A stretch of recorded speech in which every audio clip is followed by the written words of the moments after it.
setelah beberapa hari, betul, apel yang tadinya manis bisa ikut menjadi busuk. Begitu juga dengan kita, hidup di zaman sekarang, berteman itu seru banget. Kita bisa berteman di sekolah, di tempat les, bahkan berteman lewat game online. Tapi ingat, sebagai anak muslim yang hebat, kita harus cerdas bergaul. Kenapa? Karena teman kita adalah cerminan siapa kita. Ada 3 tips dari agama Islam supaya kita cerdas bergaul.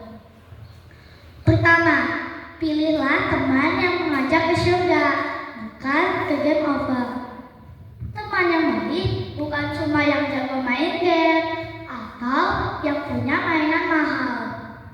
Teman yang cerdas adalah teman yang kalau kita lupa sholat, dia mengingatkan. Kalau kita bicara kasar, dia menasihati. Rasulullah SAW memberikan perumpamaan yang sangat keren tentang teman. Permisalan teman yang baik dan yang buruk ibarat menjual minyak wangi dan tukang pandai besi. Hadis riwayat Bukhari dan Muslim. Kalau kita dekat penjual minyak wangi, kita ketularan wanginya. Tapi kalau kita dekat dengan penjual pandai besi, kalau kita tidak kena percikan apinya, minimal kita kena bau asapnya. Nah, teman-teman, mau bau wangi atau bau asap? Tentu mau wangi kan? Maka carilah teman yang akhlaknya wangi. 2. Bergaul dengan filter, dijempol di media sosial. Zaman sekarang, bergaul itu tidak cuma di lapangan bola, tapi juga di grup WhatsApp atau kolom komentar. Cerdas bergaul artinya kita punya filter atau punya penyaring. Kalau ada teman yang mengirim video yang tidak sopan atau mengajak teman lain bullying, jangan ikut-ikutan, jangan di-share, karena itu termasuk riba. Allah Subhanahu wa Ta'ala berfirman dalam Al-Quran, Bismillahirrahmanirrahim. Ya ayyuhalladzina amanu ijtanibu katsiran minad dhanni inna ba'dad dhanni ismun wala tajassasu wala taghtab ba'dukum ba'da. Artinya, wahai orang-orang yang beriman, jauhilah dari banyak prasangka dan janganlah kamu mencari-cari kesalahan orang lain.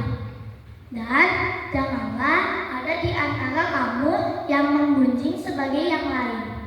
Quran Surat Al-Hujurat ayat 12. Pemuda yang cerdas tidak akan memakai jempolnya untuk menyakiti perasaan teman. Ingat, ketikanmu adalah harimaumu. Ketiga, jadilah matahari, bukan bunglon. Apa maksudnya?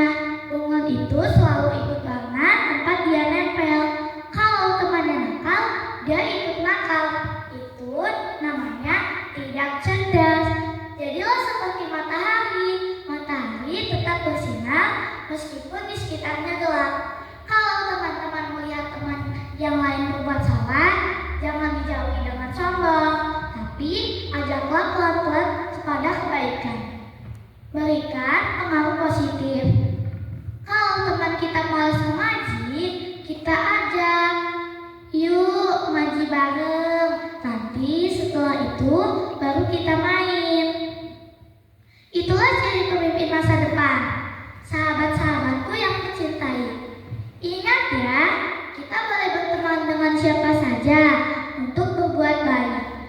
Tapi untuk urusan hati dan akhlak, kita harus selektif. Jangan sampai karena ingin dibilang gaul atau keren, kita malah kehilangan akhlak sebagai anak soleh. Sebagai penutup, mari kita ingat, teman yang baik adalah harta yang paling berharga. Lisan yang terjaga adalah tanda anak yang mulia. Media sosial adalah ladang pahala, bukan ladang dosa. Pergi ke pasar beli duku. Jangan lupa beli pepaya. Pintar memilih teman, wahai saudaraku, agar selamat dunia dan akhirat. Semoga kita semua dikumpulkan oleh Allah dengan teman-teman yang soleh-solehah, yang akan saling menggandeng tangannya menuju surganya. Amin ya rabbal alamin. Demikian yang saya dapat sampaikan. Terima kasih atas perhatian yang luar biasa.